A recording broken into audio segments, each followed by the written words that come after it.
All right, so we're going to go ahead and take a look at the first steps on buying a car. Where do I start? What do I need to do? All that type of stuff.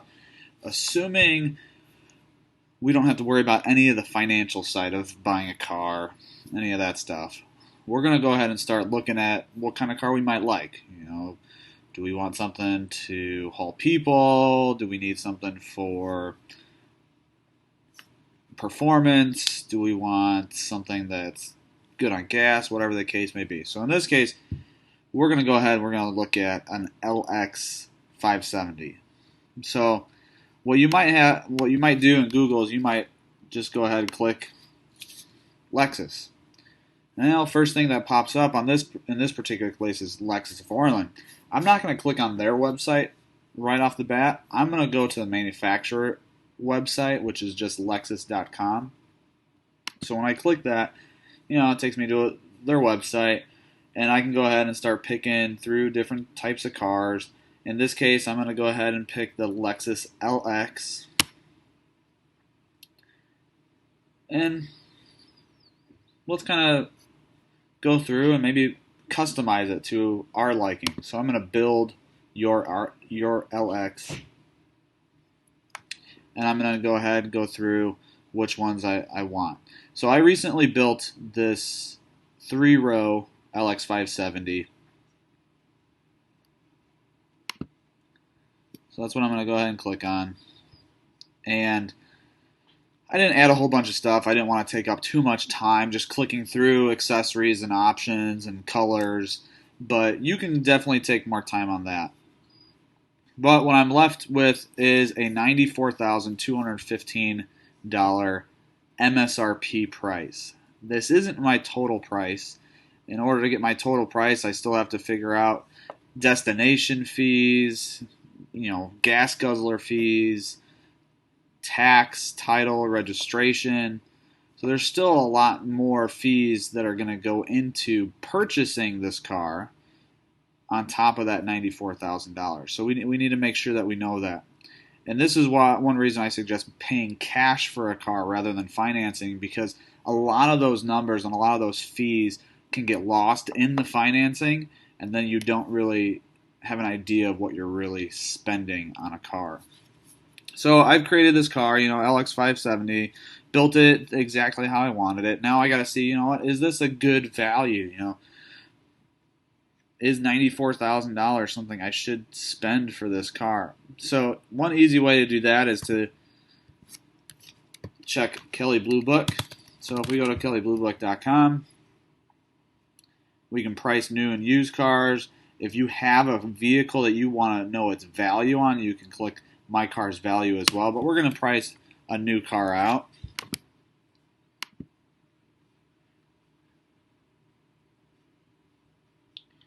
Hit the drop down. We're going to select the Lexus LX. And we can pick a year. So we can pick, how much should I spend for a 2001? But we're going to look at 2020. We don't want the base. We want that third row, a bunch of different colors. I'm not really concerned about which color exactly, but we did have a couple extra packages like that luxury package. You might have different steering wheel covers. Maybe one interior is worth more than another, or maybe a different paint job is worth more than another. All these different accessories. And in my mind, none of these accessories improve the value of the car. So we're going to see fair purchase price. We see 4.7 out of 5 star consumer ratings, 3.6 for Kelley Blue Book, 14 miles per gallon average, which is not good by today's standards. But if we're going to buy a $90,000 car, we're probably not too concerned with that fuel mileage. Now we go down to that pricing. They give us a fair market range, which means, you're getting a good deal if you're spending $80,000 all the way to $86,000 on this one. And then there's an average between those. That's that 83 that they say is the fair purchase price down lower on the screen. right here. Now, invoice price, I'm going to talk about that invoice price for a second. $81,954. That is what the dealership supposedly paid for that vehicle. Now, just like you and I can get a good deal on a car, the dealership can get a good deal on the car. They're buying it from the manufacturer, Lexus. So in this case, there's two ways that they can save money the most, and that's factory holdback and incentives.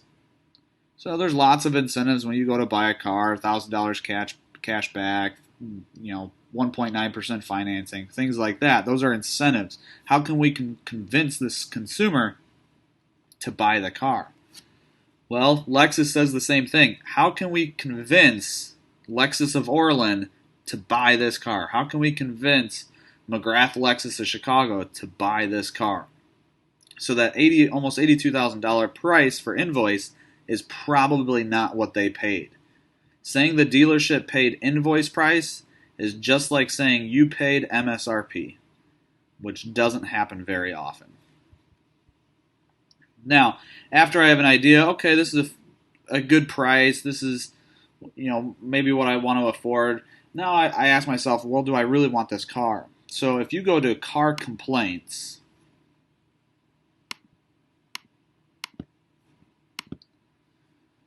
.com, and easiest way, just search carcomplaints.com and Google, type in Lexus LX 570 maybe.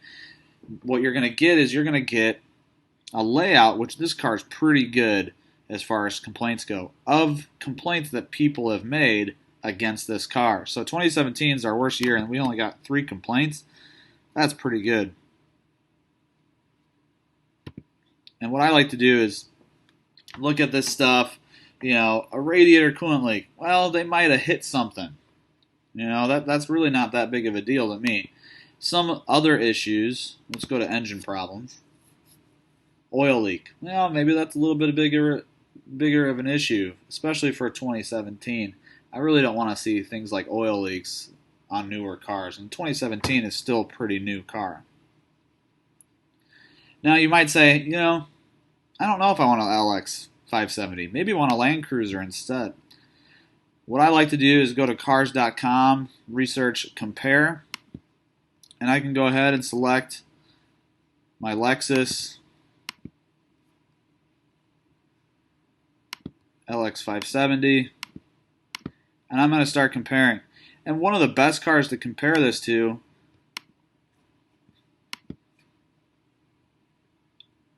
is its twin, the Toyota Land Cruiser. So we're going to go ahead and just select Toyota Land Cruiser.